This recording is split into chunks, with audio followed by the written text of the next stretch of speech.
খানাকুলের ফুচকার জলে মারাত্মক জীবাণু, ল্যাব রিপোর্টে চাঞ্চল্যকর তথ্য ফাঁসের পর সতর্ক করলেন বিধায়ক সুশান্ত ঘোষ।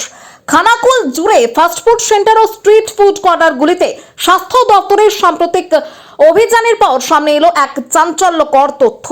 বেশ কিছুদিন আগে খানাকুল, রাজহাটি সহ বিভিন্ন এলাকায় খাবারের গুণগত মান যাচাই করতে হানা দিয়েছিল স্বাস্থ্য বিভাগের একটি বড়সড় টিম। সেই অভিযানে খানাকুল থানার পুলিশ প্রশাসনের পাশাপাশি উপস্থিত ছিলেন খানাকুলের বিএমওএইচ রক্তিম চ্যাটার্জি এবং তার দপ্তরের কর্মীরা। সেখান থেকে ল্যাব টেস্টের জন্য বেশ কিছু খাবারের নমুনা সংগ্রহ করা হয়েছিল, যার রিপোর্ট আসতেই চোখ কপালে উঠেছে বিশেষজ্ঞদের। বিশেষ করে ফুচকার জলে মিলেছে অত্যন্ত ক্ষতিকর এবং মারাত্মক জীবাণু। এই ল্যাব টেস্টের রিপোর্ট হাতে পাওয়ার পরে তীব্র উদ্বেগ প্রকাশ করেছেন খানাকুলের বিধায়ক সুশান্ত ঘোষ। তিনি জানান, ল্যাব টেস্টের রিপোর্টে যা ধরা পড়েছে তা সাধারণ মানুষের স্বাস্থ্যের পক্ষে অত্যন্ত বিপজ্জনক এবং এর ফলে ক্রেতাদের শরীরে মারাত্মক ক্ষতি হতে পারে। অবিলম্বে সকলকে সচেতন হওয়ার পাশাপাশি এলাকার সমস্ত খাবারের দোকানদার ও ফুচকা বিক্রেতাদের পরিষ্কার পরিচ্ছন্নতা বজায় রেখে আরো সতর্কভাবে ব্যবসা করার আহ্বান জানান তিনি।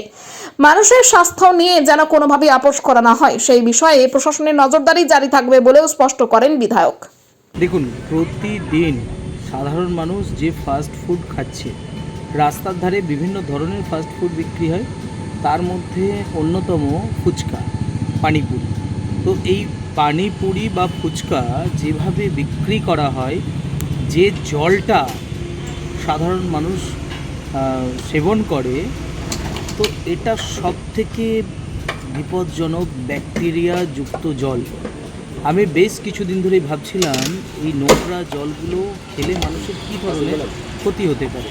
তো খানাকুলে বেশ কিছু জায়গায় খানাকুল স্বাস্থ্যকেন্দ্র থেকে বিএমওএইচ সাহেবকে নিয়ে ওই জায়গাগুলো ভিজিট করা হয়েছিল বা কিছু নমুনা সংগ্রহ করা হয়েছিল জলে। পানিপুরির যে জলটা দেওয়া হয়, টক জল, এটাকে এই নমুনা সংগ্রহ করা হয়েছিল। সেখান থেকে যে রিপোর্ট এসেছে, চোখ কপালে উঠে যাওয়ার মতন অবস্থা। যে পরিমাণ ব্যাকটেরিয়া এখানে পাওয়া গেছে, এই ব্যাকটেরিয়া মানুষের শরীরে প্রবেশ করলে অটোমেটিক, আমি ডাক্তারবাবুদের সাথে কথা বলেছি, ওনারা একদম পরিষ্কারভাবে জানিয়েছেন যে প্রথম পেট জ্বালা তো হবেই, সেকেন্ড হচ্ছে ইউরিনের সমস্যা হবে, প্রস্রাবের সমস্যা হবে, আর কিডনিগুলোও নষ্ট হবে, সেই সঙ্গে লিভারটাও যাবে। তো তাই বলছি, যারা এই ধরনের পানিপুরি বিক্রি করেন, বিক্রেতা খুবই গরিব মানুষ, ঠিক আছে, কিন্তু এদের দিকে বিশেষভাবে নজর দেওয়া প্রয়োজন আছে। একটা নির্দিষ্ট